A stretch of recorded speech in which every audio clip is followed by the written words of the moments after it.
بسم اللہ الرحمن الرحیم۔ صحیح البخاری حدیث نمبر 7309۔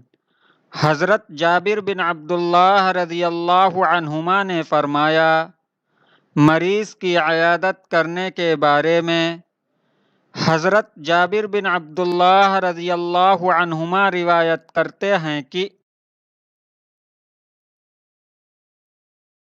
جب میں بیمار پڑا تو رسول اللہ صلی اللہ علیہ وسلم اور ابو بکر رضی اللہ تعالی عنہ عیادت کے لیے تشریف لائے۔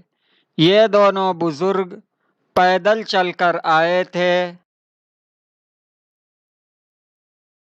جب نبی کریم صلی اللہ علیہ وسلم پہنچے تو مجھ پر بے ہوشی طاری تھی، تو نبی کریم صلی اللہ علیہ وسلم نے وضو کیا اور وضو کا پانی مجھ پر چھڑکا۔ اس سے مجھے افاقہ ہوا تو میں نے عرض کیا، یا رسول اللہ، میں اپنے مال کے بارے میں کس طرح فیصلہ کروں؟ میں اپنے مال کا کیا کروں؟ راوی بیان کرتے ہیں کہ نبی کریم صلی اللہ علیہ وسلم نے کوئی جواب نہیں دیا یہاں تک کہ میراث کی آیت نازل ہوئی۔